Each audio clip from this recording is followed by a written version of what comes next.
Good morning and welcome to the Knowing Show. I am your host, Christene Marie, and we are moving through our daily lesson in A Course in Miracles. Today is lesson 56, and we are in just a mini series right now where we are doing a review of the preceding lessons. And so I'm going to start with just a recap, actually starting from lesson 1. And today we're going to get through, I think, lesson 30. So we're going to go ahead and start with just a high level overview, and then we'll dive deeper into today's review. Lesson 1, nothing I see means anything. Lesson 2, I have given all I see all of the meaning it has for me. Lesson 3, I do not understand anything I see. Lesson 4, these thoughts do not mean anything. Lesson 5, I am never upset for the reason I think. Lesson 6, I am upset because I see something that is not there. Lesson 7, I see only the past. Lesson 8, my mind is preoccupied with past thoughts. Lesson 9, I see nothing as it is now. Lesson 10, my thoughts do not mean anything. Lesson 11, my meaningless thoughts are showing me a meaningless world. Lesson 12, I am upset because I see a meaningless world. Lesson 13, a meaningless world engenders fear. Lesson 14, God did not create a meaningless world. Lesson 15, my thoughts are images that I have made. Lesson 16, I have no neutral thoughts. Lesson 17, I see no neutral things. Lesson 18, I am not alone in experiencing the effects of my seeing. Lesson 19, I am not alone in experiencing the effects of my thoughts. Lesson 20, I am determined to see. Lesson 21, I am determined to see things differently. Lesson 22, what I see is a form of vengeance. Lesson 23, I can escape from this world by giving up attack thoughts. Lesson 24, I do not perceive my own best interests. Lesson 25, I do not know what anything is for. Now, we're going to be diving deeper into today's review lessons. Lesson 26, my attack thoughts are attacking my invulnerability. How can I know who I am when I see myself as under constant attack? Pain, illness, loss, age, and death seem to threaten me. All my hopes and wishes and plans appear to be at the mercy of a world I cannot control. Yet perfect security and complete fulfillment are my inheritance. I have tried to give my inheritance away in exchange for the world I see, but God has kept my inheritance safe for me. My real thoughts will teach me what it is. Wow.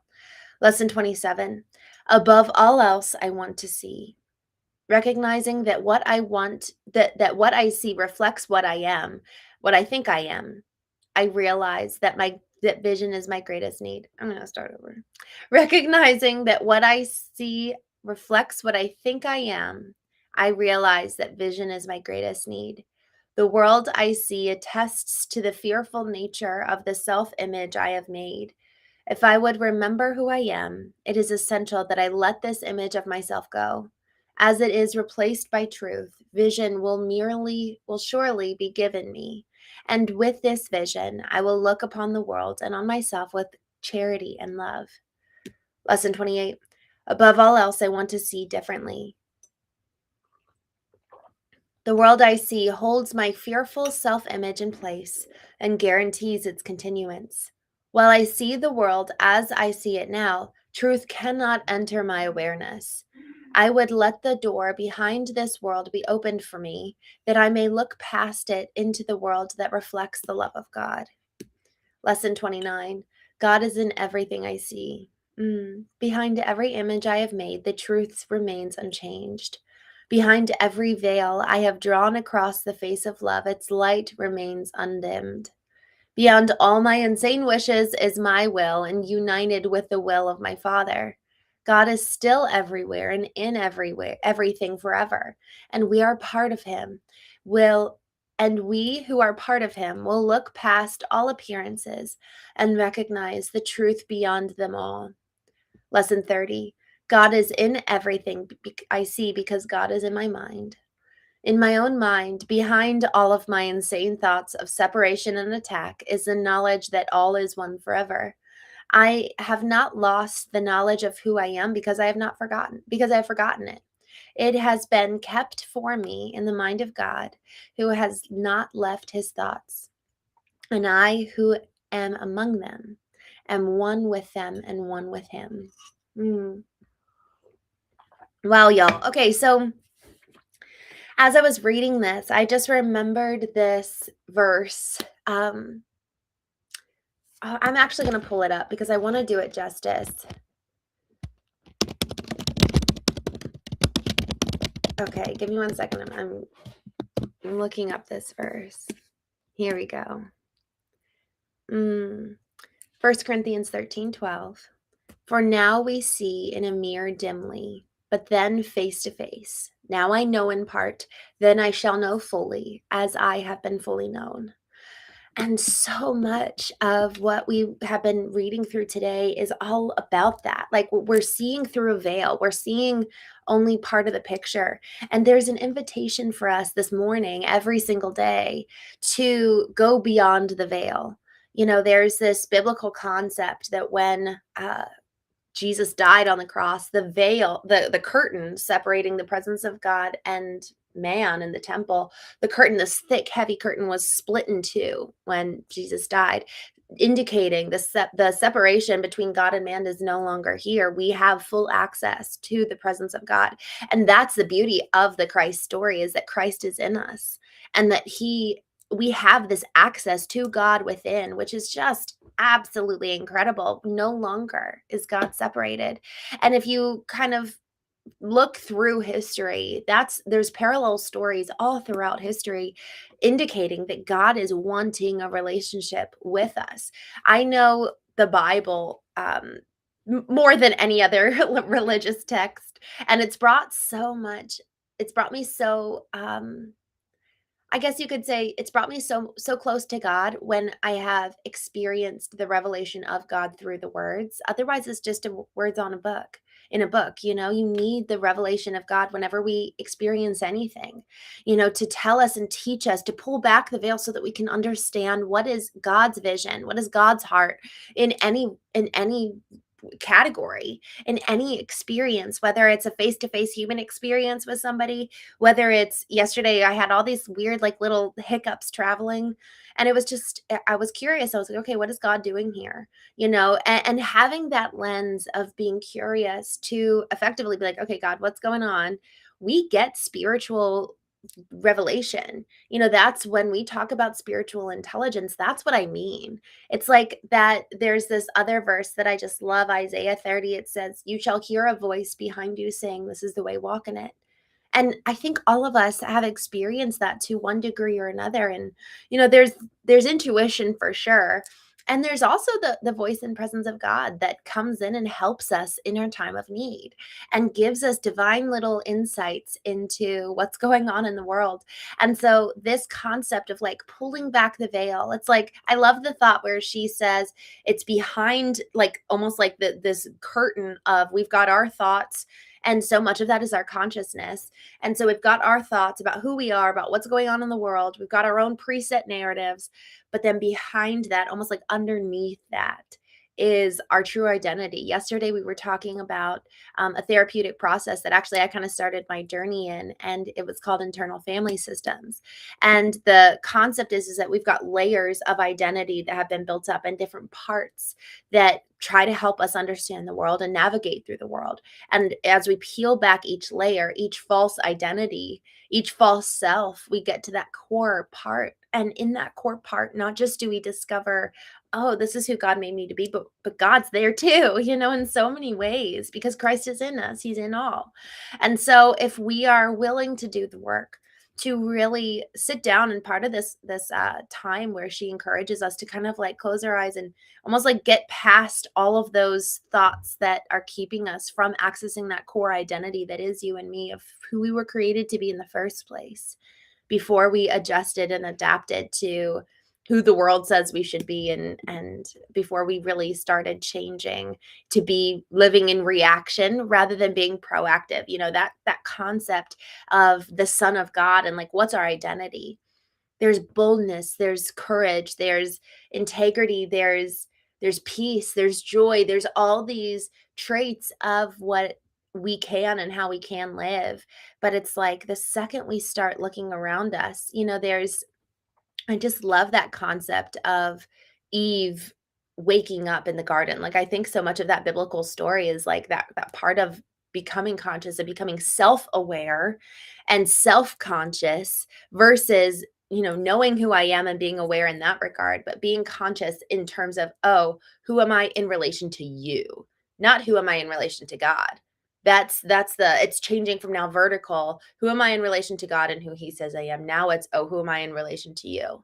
And now once we start that comparison game, once we start looking laterally to the right and to the left, and now no longer is this divine connection sustained, but I'm looking to the right and to the left for people to tell me I'm worthy. And I'm no longer trusting in, okay, this is who God says I am. This is my identity. This is why I'm here.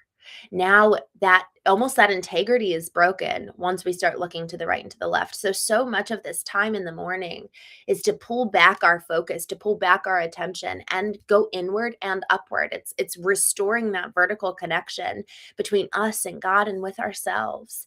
We've talked about this a little bit, and frankly, it probably warrants a longer conversation, but returning and recovering from self-abandonment is a lot of work. It's hard because once we've abandoned ourselves in pursuit of external relationships, and we have time and time again silenced intuition, silenced those voices that in us, it's like the fight, flight, freeze, or fawn. And if we keep suppressing that, we're suppressing our physical body's response to danger.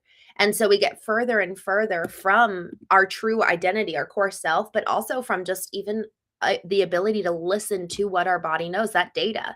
So in the Knowing Show, we're talking about recovering access to data on the intellectual level, the emotional level, spiritual, and physical, because our body stores data in different regions, in different parts. So the more we're doing the work to recover this data, the more knowledge we have, the more ability we have to see clearly.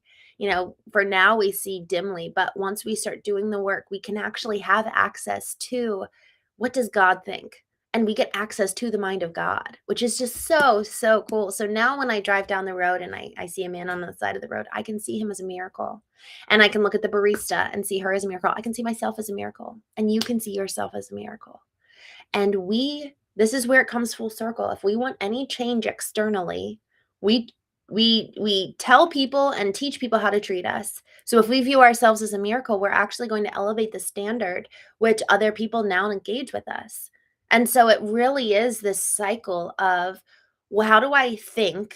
And then what I think about myself, what I think about the world, I'm going to project out. And that's what's going to be effectively coming back to me. Not always. The thoughts can't control, but they have so much power to change. So what the power of our thoughts is not for the purpose of control, but for the purpose of change at a core level.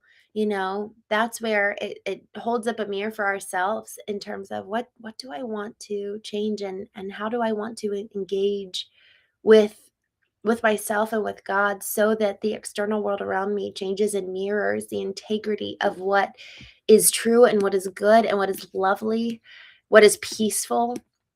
And so I'm just going to take a quick moment to jump here in the chat. Um, uh, Chris Horde, hello. I'm so glad to see you. I'm glad you subscribed. Wow, what an incredible human you are. He says, I take care of the elderly with Alzheimer's. Wow. What a high calling. Truly. I mean, you doing that, talk about the love that they need and that you get to give them. Chris, that's amazing. Julio, thank you for joining. Good to see you. Special officer, hello.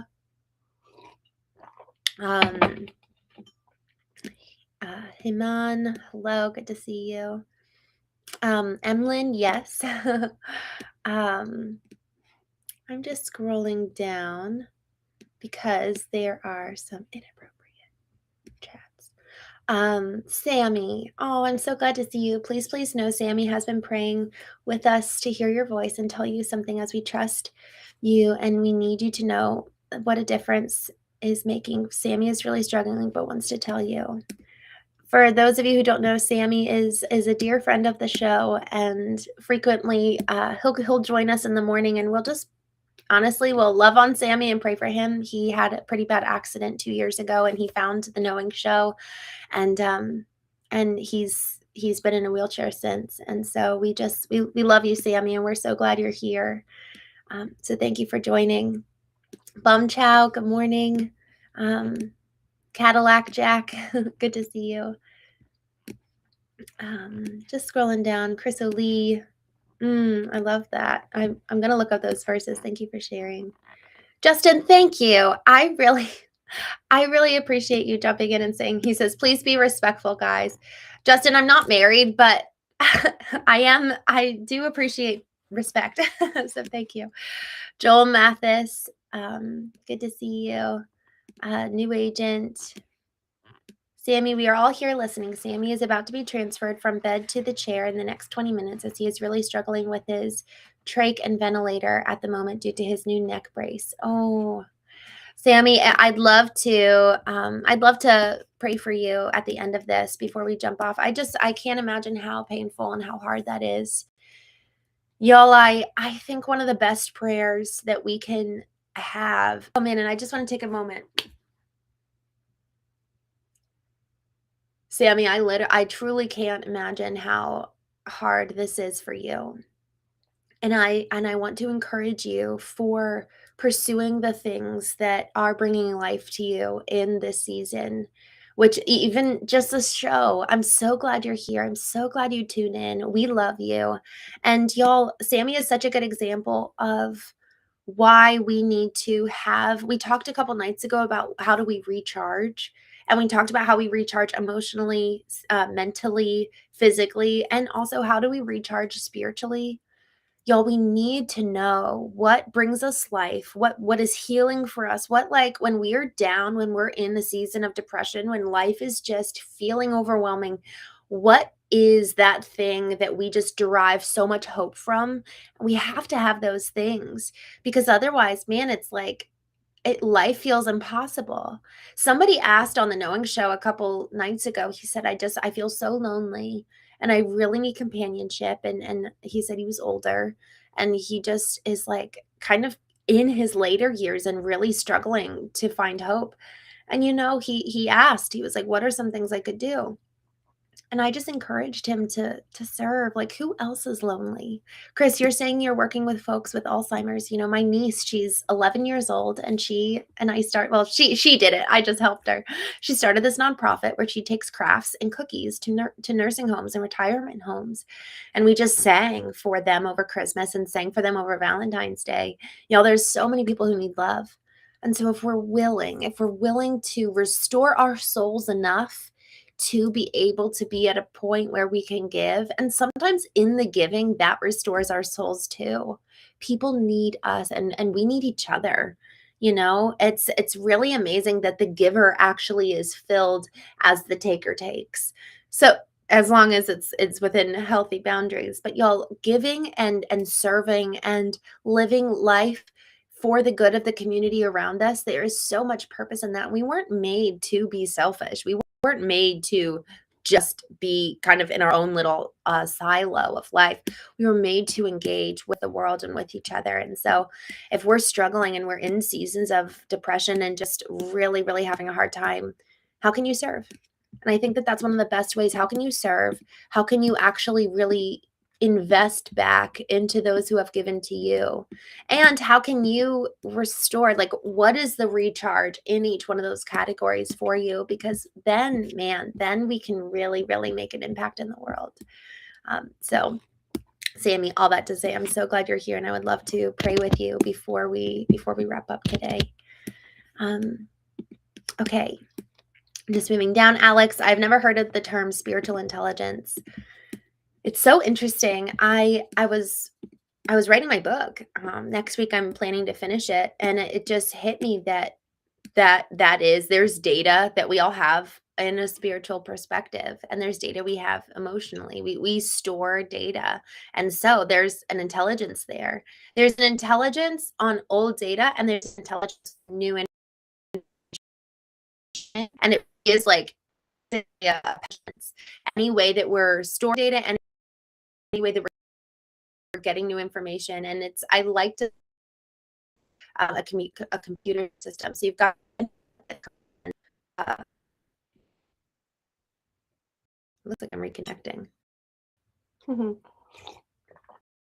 But then so that you've got input that comes information processing system regulates it and moves through the data that comes in, and so we have this talking about kind of that process of it processing out.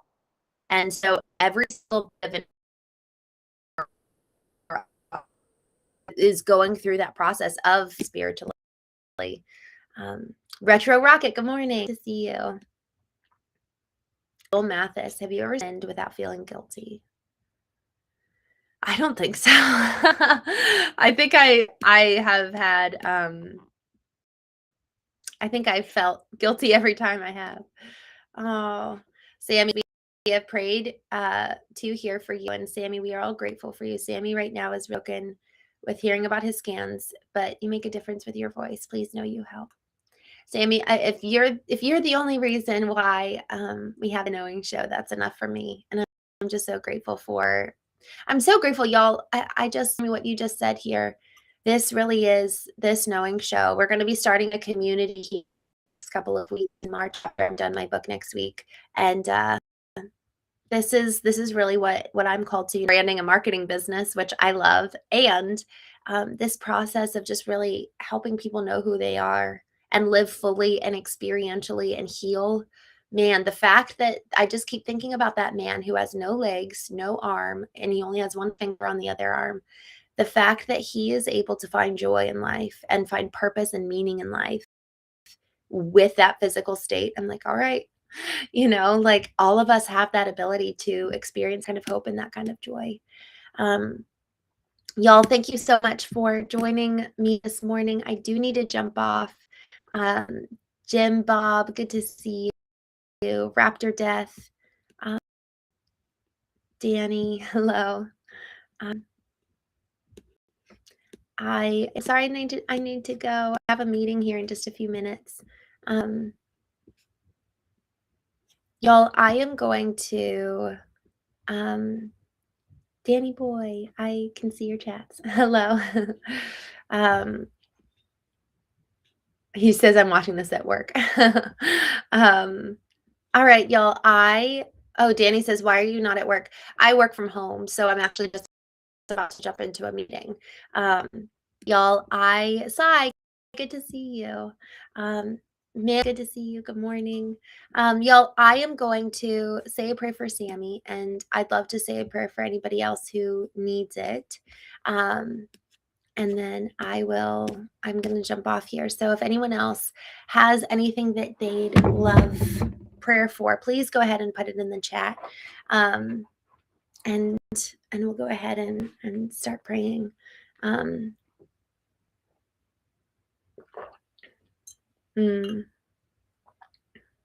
right. Wayne says, congratulations with your book. Thank you. I'm so excited. All right, y'all. I'm going to say a prayer. Feel free to put in the chat here if you want prayer for anything in particular. But Sammy, I'm excited to pray with you, my friend. And Raptor Death, God has told me that Sammy, that he must use the earth to become grounded and re-energized. Do not ignore this, Sammy. It is integral. I love the earth side. Nature is so healing. It's so healing. So thank you for saying that. All right, I'm gonna say a prayer for us.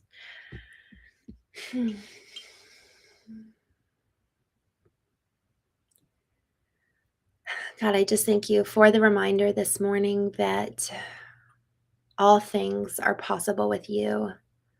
I'm just thinking of, Sammy, I'm thinking of Psalm 18. There's a verse that says, with the strength of the Almighty, of God, I can run over walls. And it's just this metaphor for how powerful we can be when we have the strength and courage of God on our side and in us. So, Father, I just pray this morning for a peace that surpasses all understanding, that just doesn't even make sense, that Sammy could feel this peaceful while he is in the condition that he is. God, I just thank you that he is not his body. He is not this physical experience. God, I just thank you that his soul is beautiful and his mind is beautiful and his heart is beautiful, and you love him. God, you say that you dance over us with singing, which is just, that thought has made me feel so vulnerable, that the God of the universe would love Sammy and Wayne and Milton and Nicolay and Justin and Pawn and Raptor and Botan. And God, you love each one of us so much. And it's just so amazing that you would dance over us. It's too good to be true. So, Father, I pray that today we would, almost in response, in gratitude of that love that you have for us, we would take a moment to pause and try to live and think and see through the way that you do. God, that we would take a moment to really ask you to help us see things through your perspective. God, I just can only imagine if we were all walking around with the same love that you have for the rest of the world, what a difference we would make in the world. So, Father, I pray that we would know you and see you as you are and see ourselves as we are. And God, I just pray for Sammy that he would experience just healing internally and externally. God, I just thank you that you're so big. And I pray for his heart and his mind today, God, that he would take control over himself, over his mind, and that he would look through the world with eyes of hope. Just touch his soul, God, in Jesus' name. Amen. All right, y'all. Diaper Boy, thank you. And God bless Diaper Boy. Thank you for sharing, everyone, for thank you everyone for joining in and just praying for Sammy. We love you. All right, y'all, have a wonderful day. I will talk with you all tonight. Actually, we're going to play trivia, so come join us tonight in trivia. Christene Marie _knowing. I am going to stop going live on the Knowing Show here in the next cast here in the next couple of weeks as we launch the Knowing community. We're just going to do it from the Christene Marie side. So if you would like to go over and follow me there, we're just going to stop streaming on here soon. Our Pawn says, my name is Casper, and the road to bringing hope to people while being able for them to start creating their way of living. That is a dream that was born from extreme and daily extremist pain. Oh, wow. I love that that's your mission. Wow. Guys, what a blessing it is to be in community with you and to move through the day with you guys. I hope you know I actually think of you all throughout the day and just pray for you and love you guys. So I will see you all tonight, 8:30 p.m.